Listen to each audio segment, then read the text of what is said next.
Bien, pasamos a la última entrevista del día de hoy. Continuaremos las últimas el día de mañana en este proceso de selección de las personas interesadas en encabezar la Comisión Ejecutiva de Atención a Víctimas. Toca el turno a la licenciada Ana Pamela Romero Guerra. Ella es originaria de la Ciudad de México, licenciada en Derecho y especialista en Derecho Penal, doctora en Derecho por la Universidad Nacional Autónoma de México, perito en Criminalística por el Centro de Estudios Superiores Jurídicos y Criminológicos. Se ha desempeñado como analista técnica encargada del análisis, armonización y revisión de técnica legislativa de iniciativa de leyes federales en la Dirección de Estudios Normativos de la Consejería Jurídica del Ejecutivo Federal, asesora y litigante en materia penal federal en la Subdirección de Asuntos Penales del Instituto Federal Electoral y asesora de la Facultad de Derecho de la UNAM. Actualmente se desempeña como directora general de la Asesoría Jurídica Federal y encargada de la Dirección General de Atención Inmediata y Primer Contacto en la Comisión Ejecutiva de Atención a Víctimas, asesora en materia jurídica y forense en el Centro Regional de las Naciones Unidas para la Paz, el Desarme y el Desarrollo en América Latina y el Caribe, y profesora de la asignatura en la Licenciatura de Ciencias Forenses de la Facultad de Medicina de la UNAM e investigadora de la Dirección de Investigación del Instituto Nacional de Ciencias Penales. Doctora, bienvenida. Gracias. Y la primera pregunta, al igual que a todas y todos los participantes, ¿cuál es su motivación particular para participar en este proceso por la titularidad de la SEAP? Muchas gracias. Tengo dos motivaciones. Una profesional, que tiene que ver con lo que he vivido desde que inicié mi labor en la SEAP, hace poco más de un año, porque yo les comento siempre que ha sido un despertar. Después de 10 años investigando sobre temas de violencia y de justicia, entrar a la SEAP hizo que profesionalmente yo le pusiera nombre y apellido a todo eso que desde la teoría hemos analizado. Y porque creo que debemos revisar, reestructurar, reformar y transformar a la Comisión Ejecutiva con una visión profesional, técnica, pero además humana y sensible. Y esto, por supuesto, es un gran reto profesional. La personal tiene que ver con que si la profesional fue para mí un despertar, en lo personal entrar a la SEAP fue una sacudida. Yo no doy crédito todavía de lo poco que conocemos de las víctimas y lo poco que sabemos de cómo atenderlas. Cómo todas las buenas intenciones se quedan trabadas en trámites, en leyes, en documentos, y finalmente las únicas que lo padecen son ellas. Y siempre les digo que por muy mal día que hayamos tenido en la SEAP, el día más pesado, siempre nosotros sabemos que llegamos a nuestras casas y tenemos ahí a nuestra familia y tenemos nuestro patrimonio y estamos bien. Y que eso es algo que las víctimas no pueden decir.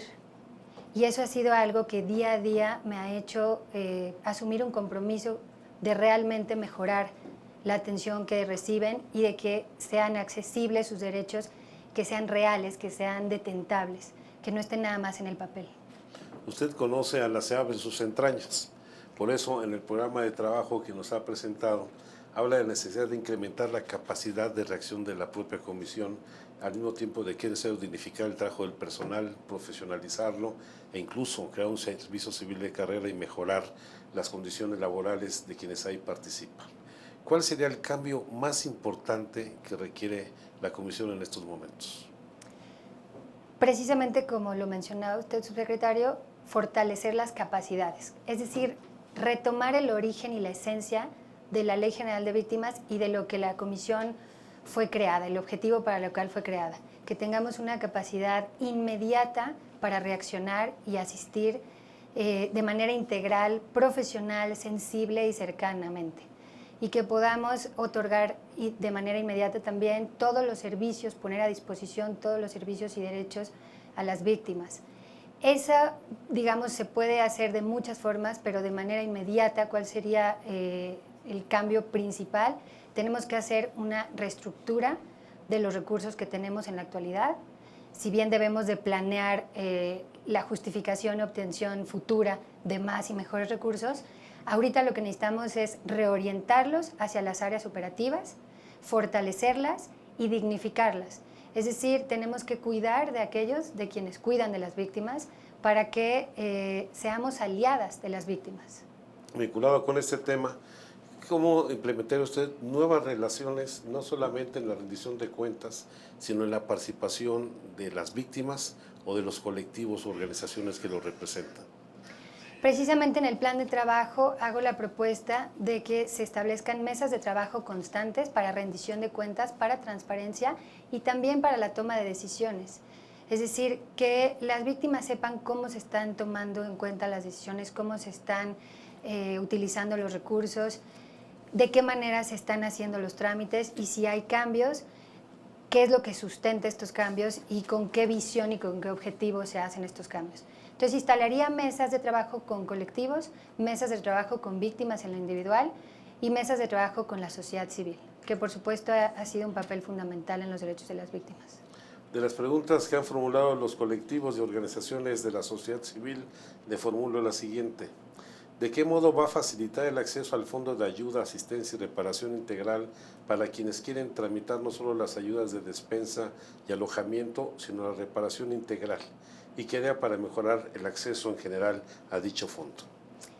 En efecto, es una excelente pregunta porque una de las principales quejas que tienen sobre la SEAB y que es real es que el acceso al fondo es burocrático, es lento y no parece como tal una medida de ayuda, sino una medida que llega después de que se necesita realmente la ayuda.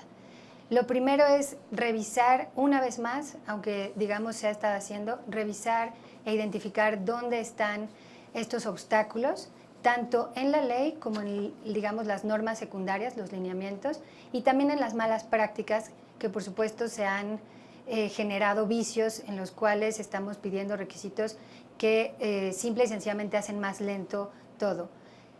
Pero hay otra parte importante que sí involucra reformar la ley, que es que la SEAB se ha convertido en un intermediario. Somos gestores del dinero de las víctimas, cuando en realidad las víctimas lo deberían de recibir de manera inmediata por parte de las instituciones que están encargadas, por ejemplo, de salud o de medidas en bienestar o de traslados como la Fiscalía o la Comisión Nacional de Derechos Humanos, a lo mejor a través de la SEGOV. Todas estas medidas de ayuda ahorita las estamos gestionando como unos intermediarios lentos, burocráticos y pues francamente obstaculizando lo que en realidad debería de ser algo rápido y eficaz. Si nosotros permitimos que estas instituciones, que son parte del Sistema Nacional de Atención a Víctimas, puedan tener acceso directo, supervisado y con lineamientos claros, por supuesto publicados en el Diario Oficial, a las instituciones que son quienes realmente las deben de otorgar, así podemos quitarnos como intermediarios y dejar de tener ese cuello de botella que es la SEAB, entre todas las solicitudes que hay de medidas de ayuda y la poca estructura con las cuales podemos procesarlas. Quiero vincular esta respuesta con la pregunta que hace César Cont León, quien dice, ¿cuál es su valoración del trabajo de la SEAB en los últimos años? Quizá podría hablar más de los últimos 2 años, sin embargo, de manera general, me parece que la Comisión Ejecutiva, la mera existencia de la Comisión Ejecutiva es un logro. Es un logro que no ha sido del Estado, sino que la ley y la Comisión es un logro de las víctimas. Las víctimas la crearon, la lucharon y combatieron hasta lograrlo. Sin embargo, han habido cambios y se hicieron reformas y se cambió la dinámica de cómo trabajaba la comisión en el pleno, comisionado, etcétera. Y eso ha generado incertidumbre, digamos, esta burocratización de la que ya hemos hablado. Y quizá en los últimos 2 años lo que yo he podido observar de primera mano es que seguimos siendo, sí, ineficientes en muchos aspectos, pero también hay un equipo, por lo menos en lo que me corresponde de observación directa, en la asesoría jurídica y en atención inmediata y primer contacto, de personas que vienen desde Províctima, que sí tienen una verdadera vocación de atención y que si logramos mejorar sus condiciones de trabajo y dignificar, digamos, todo el ambiente laboral y profesionalizarlo, certificarlo, creo que ha sido, o podría decir que eso ha sido un logro. El equipo de trabajo que ha permanecido, que desea seguir día a día atendiendo a las víctimas a pesar de las carencias y los obstáculos. Uno de los estudios de caso o casos hipotéticos que nos formulan los colectivos. ¿Cómo repararía usted a una víctima de tortura por la Policía Federal que se encuentra privada de libertad en un ceferezo? Bueno, la ley marca cómo se establece la reparación y cuáles son las medidas que se establecen en la reparación. Y creo que el tema de la reparación no debe estar desligado de la justicia.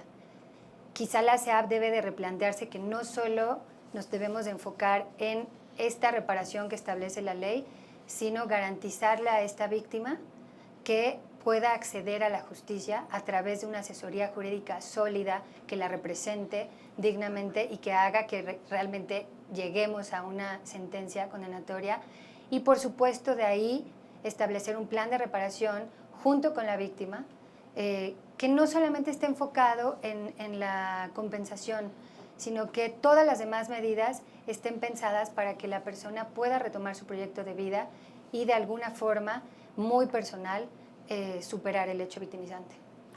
José Manuel Besanilla pregunta, ¿cómo revertiría las críticas que se realizan en la SEAP en torno a lo revictimizante e instrumental de sus procesos? Como lo he comentado, poniendo orden, reestructurando y transformando particularmente los criterios con los que se ha interpretado la ley. Si bien la ley en algunos casos es restrictiva, también los criterios que se han utilizado para interpretarla han sido todavía más cerrados. Tenemos que repensar la forma en la que estamos atendiendo y dejar de ser una ventanilla más de trámites, sino realmente ser la institución más amiga, más cercana de las víctimas. Y como lo decía en el video, que cuando las víctimas lleguen se sientan mejor de lo que se fueron. Y para eso necesitamos poner orden, necesitamos repensar estos trámites, reestructurarlos para que sean ágiles y, reitero, dar acceso al fondo y reorganizar, reinstalar y coordinar ágilmente el Sistema Nacional de Atención a Víctimas, porque se piensa que todo lo debe de hacer la SEAP y en realidad se nos olvida que es el Estado el que debe de responder. César Conde León pregunta, ¿cuáles son los 3 retos principales de la Asesoría Jurídica Federal en la actualidad? El primero y el más grande es la falta de personal. Si bien lo ideal sería hablar de contratar 500 u 800 asesores y asesoras jurídicas, la realidad es que esto, digamos que no depende de la titularidad del comisionado ejecutivo. Creo que se puede hacer un buen planteamiento siempre y defender y justificar la contratación de nuevo personal, pero para atender este reto en la actualidad lo que tenemos que hacer es reorientar los recursos humanos y materiales de la Comisión Ejecutiva hacia las áreas operativas, primordialmente hacia la asesoría jurídica. El segundo reto es la capacitación y la profesionalización. Tenemos asesores y asesoras jurídicas que, si bien tienen conocimientos de derecho penal, ellas mismas nos han pedido reforzar. Y el tercero, la confianza de las víctimas. Lograr retomar esta confianza y que no tengan que buscar hacia afuera, sino que la asesoría se convierta en, digamos, un estándar de excelencia en litigio penal. Erika Monique pregunta, ¿cuánto tiempo habrán de esperar las víctimas para tener una institución funcional? Yo espero que muy poco y que con las propuestas que se han hecho, no solamente por mi parte, sino por todas y todos los participantes en este proceso, se pueda construir una institución que, si bien es joven, se consolide, como les decía, en su esencia, en realmente atender a las víctimas y hacerlas ver que sí existe la justicia, que sí existe la reparación. Jeremy Renaud pregunta, ¿se deben revisar los perfiles de las personas que integran la SEAP?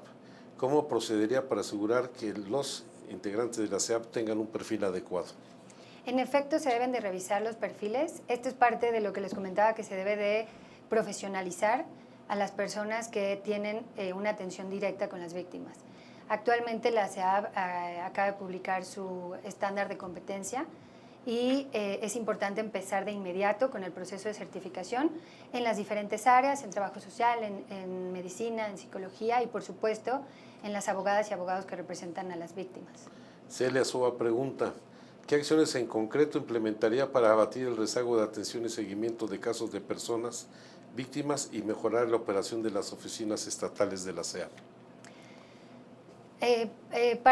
Voy a empezar por el final. Para el tema de las oficinas de los CAIS, de los Centros de Atención Integral Estatales, se deben de fortalecer, se debe de continuar con el proceso de justificación ante la Secretaría de Hacienda para que puedan operar y que se puedan volver a contratar las plazas que están pendientes, y se debe de generar una mejor comunicación entre oficinas centrales.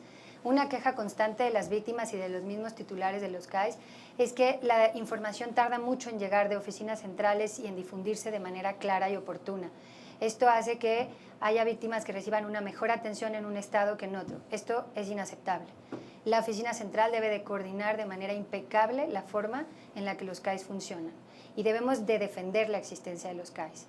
Y de cómo podemos eliminar el rezago, ese yo creo que es el reto principal ahorita de la Comisión Ejecutiva: eliminar el rezago en todas las áreas, en las medidas de reparación, en la asistencia inmediata y la atención inmediata, en la asesoría, en la forma en la que se están llevando los expedientes y en las medidas de ayuda y en los traslados.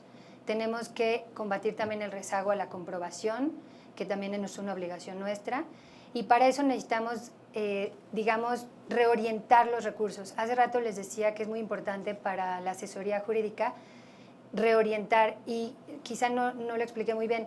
La idea es que las y los abogados hagan exclusivamente trabajo jurídico y que existan áreas que se encarguen de lo administrativo para descargar esa presión constante de todo el tema administrativo que tienen los profesionales. Si podemos crear y reorganizar estos recursos humanos hacia lo administrativo, podemos empezar a hacer un, programa o diferentes programas para combatir el rezago y la tardanza con la cual están saliendo los trámites.